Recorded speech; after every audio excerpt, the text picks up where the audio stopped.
Shalom Bapak Ibu Saudara sekalian. Selamat pagi. Mari kita tundukkan kepala. Bapa di surga, terima kasih untuk pagi hari ini. Biarlah kami mulai belajar setiap pagi Tuhan, untuk menghadap Engkau. Belajar menumpahkan segala isi hati kami, memuji-muji Tuhan, dan juga mendengarkan firman kebenaran. Renungan pesan Tuhan di pagi hari.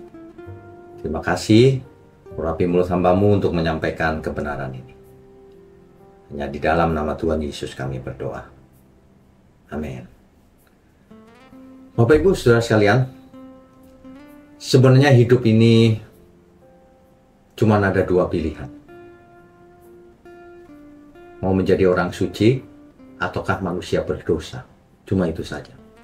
Ya. Untuk itulah kita akan mendalami bagaimana sih sebenarnya akarnya apa sih dosa itu. Akar masalah dosa itu apa sih sebenarnya? Kok bisa manusia sukanya berdosa gitu? Ya. Jadi kalau kita lihat dari awal, penyebab dosa ini itu sama dengan hari ini. Yang di Eden sama dengan yang zaman sekarang. Bahwa si ular itu yang merupakan lambang dari si iblis itu selalu membuat hoax, yaitu berita palsu, pesan palsu.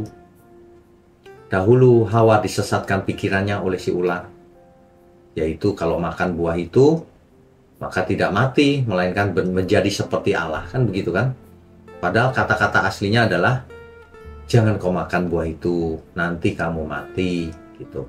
Dirubah sama si iblis.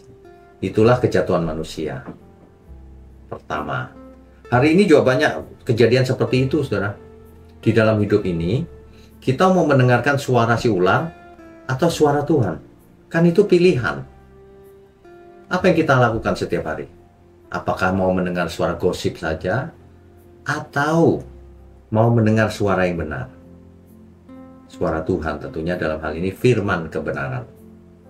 Ya, Hawa pada mulanya dia tertarik untuk makan buah itu.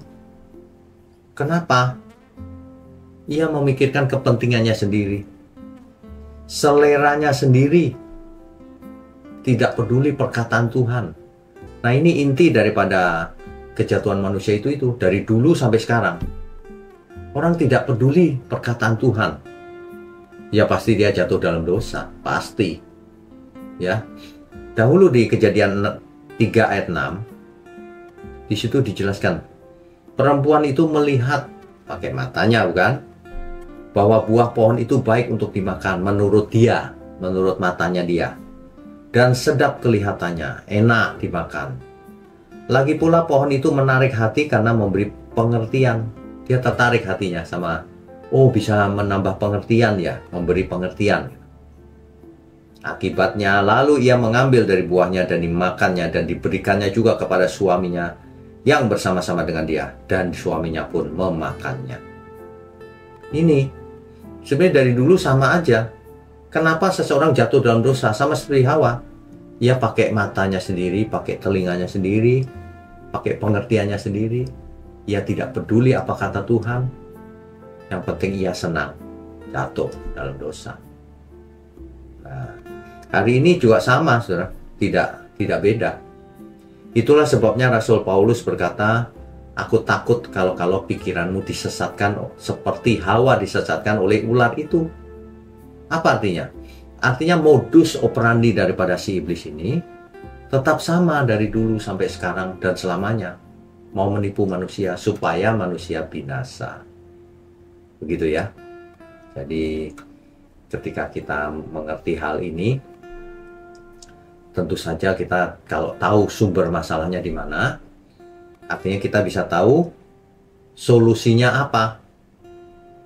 Kalau sumbernya itu adalah keakuan kita, tapi aku senang melihatnya, tapi aku merasa itu enak, tapi aku pikir itu berguna. Nah, akunya terus yang diutamakan. Ini terjadi dalam semua bidang, saudara. Dalam kehidupan kita sehari-hari, ya. Kalau seseorang itu akunya yang didulukan, maka ia akan jadi sumber masalah dimanapun dia ada.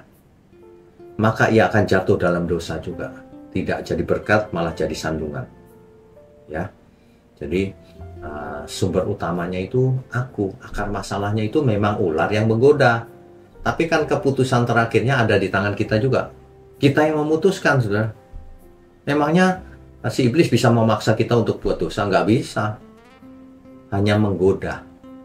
Keputusan terakhir ada di tangan kita. Disinilah bedanya satu orang dengan yang lain.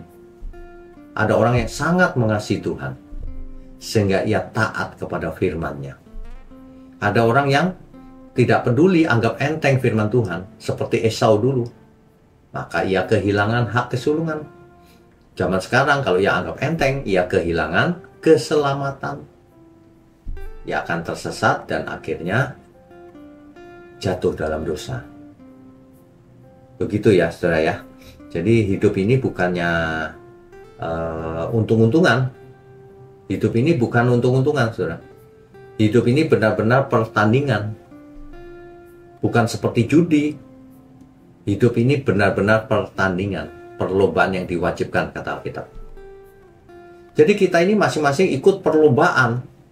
Bagaimana memenangkan keakuan kita ini supaya menaklukkannya, supaya kita sudah tidak jatuh lagi ke dalam dosa. Dibujuk apapun tidak bisa lagi, tidak mempan, saudara. Ya, jadi akibat dari kejatuhan dosa itulah maka manusia zaman sekarang bisa mati, saudara. Kita semua bisa mati. Tetapi puji syukur kalau suatu hari kita dibangkitkan bersama Tuhan Yesus, oleh Tuhan Yesus, dan dibawa ke surga, di mana di sana tidak ada kematian lagi. Tidak ada duka cita, tidak ada air mata, tidak ada kematian.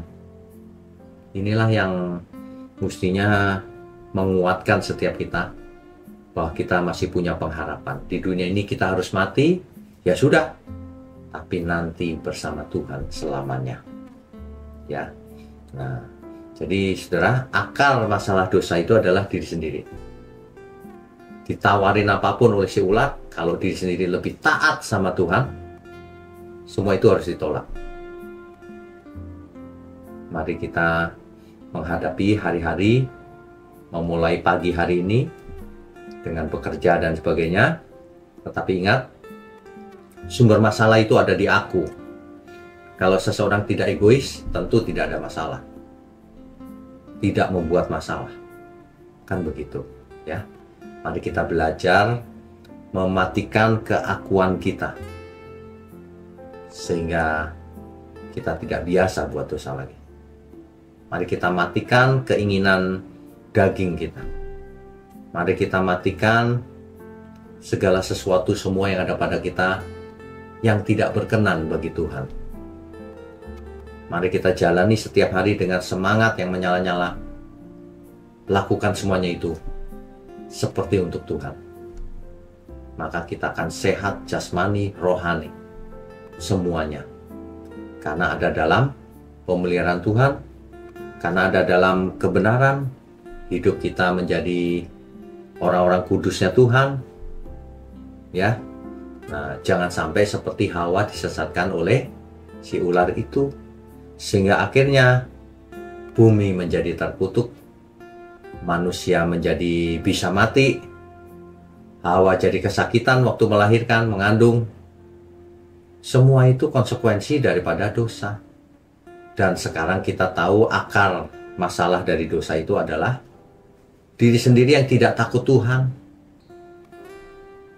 Ia tidak menomorsatukan Tuhan dan firman-Nya dan kehendaknya, tapi lebih mementingkan keinginan diri sendiri.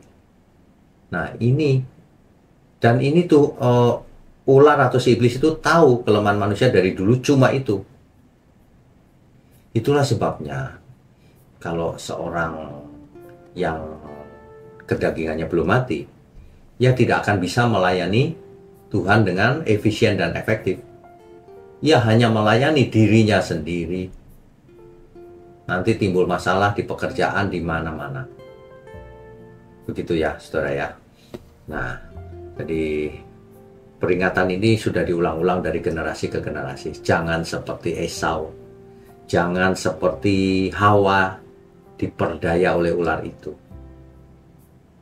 Mari kita belajar, saudara. Mari kita mulai hari ini dan belajar tidak buat dosa sedikit pun. Mari kita berdoa. Bapa di surga, terima kasih untuk firman kebenaran. Biarlah setiap kami dari hari ke hari, setiap pagi, setiap malam, merenungkan firman Tuhan dan melakukannya. Terima kasih, hanya dalam nama Tuhan Yesus Kristus kami berdoa dan mengucap syukur. Amin.